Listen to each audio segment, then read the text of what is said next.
అందరికీ నమస్కారం. ఈరోజు వినిపిస్తున్న కథ పేరు అమరహృదయం. ఈ కథ రాసిన వారు ఎద్దరపూడి సులోచన రాణి గారు. ఇక కథ విందామా? ఇద్దరూ వచ్చి కుర్చీలో కూర్చున్నారు. సుజాత ముఖం బాగా వడలినట్లుగా అలసటగా ఉంది. అలసటగా ఉందా అంది అమర. అది ఎప్పుడూ ఉండేదేలే. దూరంగా వెళ్తున్న అతిథులకి మాధవి, కృష్ణ చైతన్య సాదరంగా వీడుకోలు ఇస్తున్నారు. వాళ్ళు వెళ్తున్నట్టున్నారు అంది అమర. మాధవి చూసుకుంటుందిలే, నేను కూడా వెళ్తాను, చాలా ఆలస్యమైంది. ఫనీ ఎక్కడ? కొడుకు కోసం చూసింది.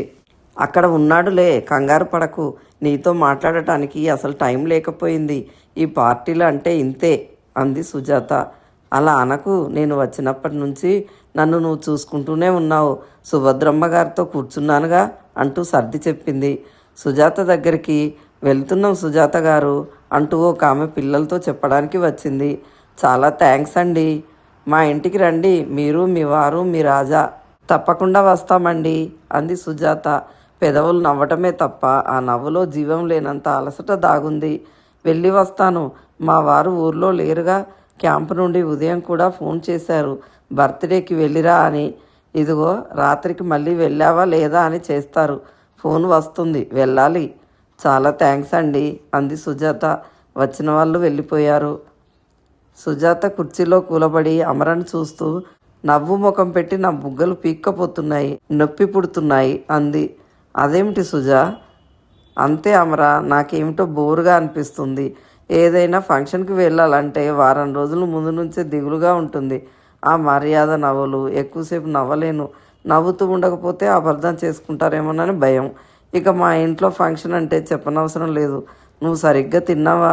వంట మనిషిని క్యారేజ్ సర్ది కారులో పెట్టమని చెప్తాను మీ అత్తగారికి. వద్దు వద్దు, నేను ఇక వెళ్తాను. అమర ప్లేట్ టేబుల్ కింద పెడుతూ అంది.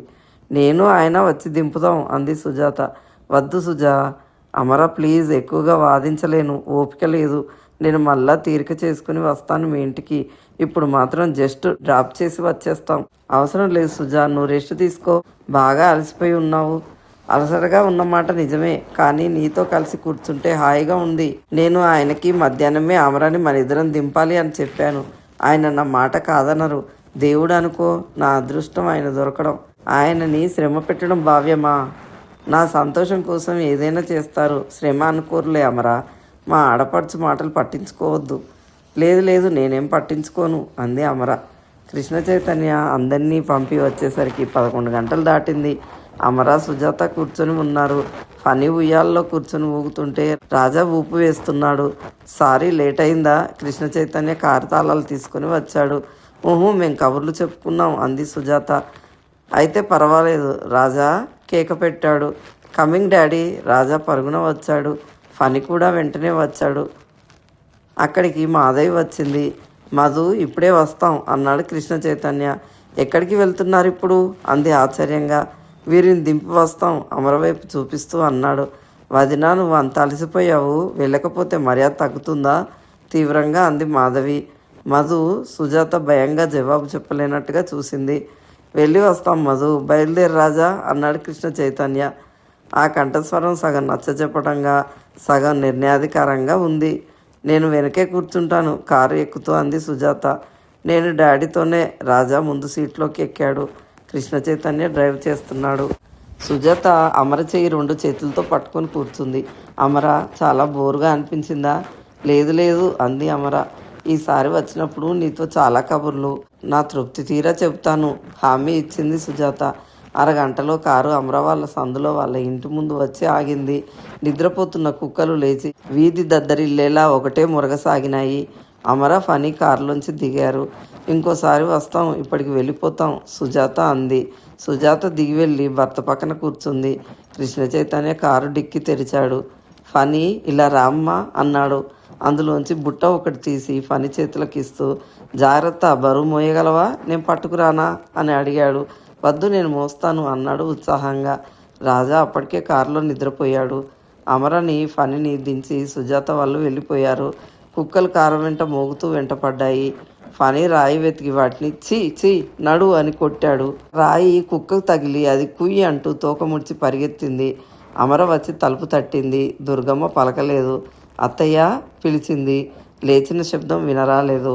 నానమ్మ ఫణి బిగ్గరగా పిలుస్తూ తలుపు దడదడా ఊపాడు. శబ్దమే రాలేదు. నానమ్మ, నువ్వు మెలుకునే ఉన్నావు, తలుపు తీయటం లేదు. ఫణి కాలుతో తలుపుల్ని ఒక తన్ను తన్నాడు. అయ్యయ్యో, విరిగిపోతాయిరా, ఇంటామె తిడుతుంది. అమర చెయ్యి పట్టి లాగింది. నానమ్మ, తలుపు తీస్తావా లేదా? ఫణి అరిచాడు. చిత్రంగా అతను అంత అరిచిన గొంతులో దగ్గుతెర రాలేదు. తలుపులు దడాలను తెరుచుకున్నాయి. ఏమిట్రా అరుపులు? వచ్చే వరకు ఆగలేవు? దుర్గమ్మ అరుస్తూ అంది. మేలుకునే తీయవెందుకు? మీరు ఇంత ఆలస్యంగా వస్తే పర్వాలేదు, కానీ నేను రావటం ఆలస్యమైతే రాద్ధాంతం చేస్తున్నారు. తల్లి కొడుకులు ఇద్దరు ముసలమ్మని చేసి నన్ను ఇంట్లో పడేసి అర్ధరాత్రి వరకు హాయిగా తిరిగి వస్తారు. ఆవిడ ముక్కు చీది ఏడుపు ఆపుకుంది. ఏం స్నేహాలో ఏమిటో అర్ధరాత్రి వరకు ఏమిటి తిరుగుళ్ళు అంటూ అందరూ ఏమనుకుంటారు? ఒళ్ళు తెలియటం లేదా? ఫణి బుట్ట తెచ్చి అక్కడ మంచం మీద పెట్టాడు.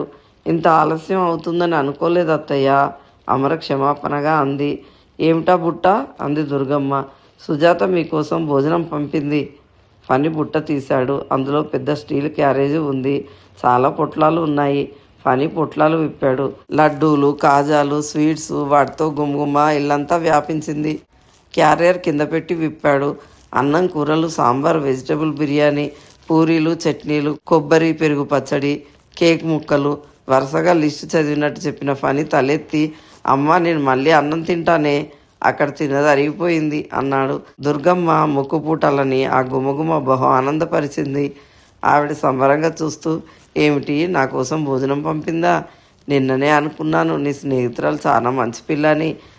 ముఖంలో ఎంత లక్ష్మి కళ, ఆ కొడుకు ఎంత బాగున్నాడు, చందమామల అంటూ మెచ్చుకుంది. ఆహా, ఇప్పుడేగా అమ్మని ఏం స్నేహాలో ఏం తిరుగుల్లో అని తిట్టావు?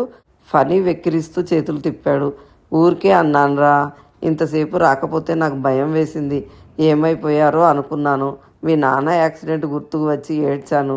ఇక్కడ ఒక్కదాన్ని నేను, మీకు ఏదన్నా అయితే నేనేం చేయగలనురా అంది. వద్దాం అనుకుంటూనే చాలా ఆలస్యం అయింది అత్తయ్య. నేను అనుకుంటూనే ఉన్నాను మీరు ఏ కంగారు పడుతున్నారో అని. అమరకి ఆమె బాధ అర్థమైనట్టుగా నమ్రతగా చెప్పింది. వంట ఇంట్లోకి వెళ్ళి 2 కంచాలు తెచ్చి అత్తగారికి ఫణికి అన్నం పెట్టింది. ఇద్దరూ తింటుంటే అమర వెళ్ళి బట్టలు మార్చుకు వచ్చింది. వచ్చి మంచం మీద కూర్చుంది. ఇల్లంతా భోజనం సువాసనలతో నిండిపోయింది. ఇంట్లో ఈ మధ్యకాలంలో ఏనాడు ఇంత సువాసన ఎరగరు. సుజాత ఒక ప్లాస్టిక్ బ్యాగ్ నిండా స్వీట్స్, మరో దాని నిండా రకరకాల పళ్ళు కుక్కినట్టు నిండుగా నింపి పంపింది. అమ్మ, కాజా ఒకటి తినవా? చాలా బాగుంది. వద్దురా, నేను తిన్నానుగా, తిరస్కరించింది. అక్కడ కాదు, మన ఇంట్లో తిను. ఫణి కాజా తెచ్చి తల్లి నోట్లో కుక్కాడు. అమర ఫణిని చూస్తుంది. ఫణి ముఖం ఎన్నడూ చూడని ఒక సంతోష కాంతితో మెరుస్తుంది. ఆ ముఖంలో నీరసం మటుమాయం అయ్యింది. మాటల్లో నత్తి నామమాత్రం కూడా లేదు. దుర్గమ్మ తృప్తిగా తిని బ్రేవ్ అని తేపుతూ అన్నదాత సుఖీభవ అని ఆశీర్వదించింది. అమర, నీ స్నేహితురాలు 1000 ఏళ్ళు చల్లగా ఉండాలమ్మా. నన్ను గుర్తుపెట్టుకుని భోజనం పంపింది. ఎంత మంచి పిల్ల అంది. అమరకి ఆవిడ్ని చూస్తుంటే అమితమైన జాలి కలిగింది. ఇట్లా కడుపు నిండా తృప్తిగా భోజనం చేసి ఇంట్లో ఎన్ని రోజులు అయ్యిందో. ఎప్పుడూ ఏవేవో తీర్చాల్సిన చేయబదులు, పచారీ దుకాణంలో కట్టాల్సిన డబ్బు లెక్కలు. ఎప్పుడో కాస్త డబ్బు వచ్చినా ఓ పక్కకి చాలటం లేదు. నేను తీస్తాను కంచం, ఉండని అత్తయ్య అంది. పర్వాలేదులే అమ్మా అంటూ ఆవిడే తనది ఫణిది కంచాలు తీస్తుంది. అత్తగారిని చూస్తుంటే అమరకి తన పెళ్ళి అయిన కొత్త రోజులు జ్ఞాపకం వచ్చాయి. అప్పుడు ఆవిడ మనిషి నిండుగా బండిలా లావుగా ఉండేది.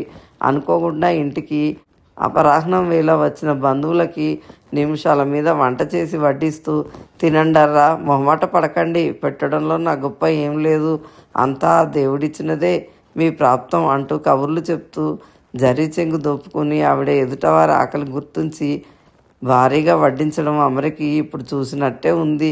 పెళ్ళి అయిన కొత్తలో ఆ ఇల్లు కలకల్లాడుతూ దేనికి లోటు లేనట్టే ఉంది.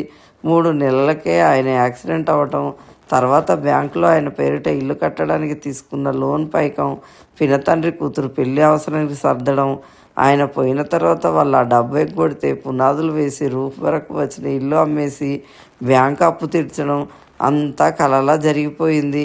ఒక పక్క ఇంట్లో నెల తప్పిన తను, ఇంటి మీద అప్పుల ఒత్తిడి. అత్తగారు ధైర్యం చేసి ఆ నిర్ణయం తీసుకుని ఆపద గట్టెక్కించింది. తర్వాత చేతిలో ఉన్న డబ్బు తన పురుడికి, మిగతా ఖర్చులకి సరిపోయింది. ఫణిని చూసుకుని ఆవిడకి తన కొడుకే మళ్ళా ఇలా పుట్టాడని నమ్మకం. పెళ్ళి అయిన 3 నెలలకే కొడుకు యాక్సిడెంట్లో పోతే ఆవిడ ఒక్కరోజు కూడా దీనిది పాపిష్టి జాతకం అని తనని తిట్టలేదు. నువ్వేం చేస్తావే అమ్మా, మనిద్దరి కర్మ ఆ దేవుడు ఇలా రాశాడు అంటూ తనని బాగా చూసింది తప్ప చిరాకు పడలేదు. తర్వాత ఆర్థిక బాధలతో ఆవిడ మనస్తత్వమే మారిపోయింది. ఫణిని తిడుతుంది కానీ మళ్ళా ప్రేమే. కొద్దిసేపటికి ఫణి నిద్రపోయాడు. దుర్గమ్మ కూడా గుర్రు తీస్తుంది. అమర ఇల్లు సర్ది తలుపులు వేసి వచ్చింది. టైం 1 గంట కావస్తుంది. బెడ్ లైట్ వెలుతురులో కొడుకుని చూసింది. ఫణి రోజులా పక్కకి ఒదిగి తల కింద చేయి పెట్టుకుని ముడిపడిన కనుబొమ్మలతో పడుకోలేదు. వెల్లికిలా పడుకుని 2 చేతులు గుండెల మీద పెట్టుకొని హాయిగా ఆడ సుగప్తిలో మైమరిచిన వాడిలా ఉన్నాడు. ముఖం ప్రసన్నంగా సగం చిరునవ్వుతో ఉంది. నిద్రలో ఏం కలలు కంటున్నాడో. అమర దుప్పటి తెచ్చి ఫణికి కప్పింది. పిచ్చి సన్యాసి, కొడుకు జుట్టు పైకి తీస్తూ అనుకుంది. ఆ పుట్టినరోజులు, ఆ వేడుకలు, ఆ భాగ్యం కొందరికి అదృష్టం. కానీ ఆ అదృష్టం, ఆ ఆనందం పంచుకోవడం కూడా కొంతమందికి దక్కే భాగ్యం.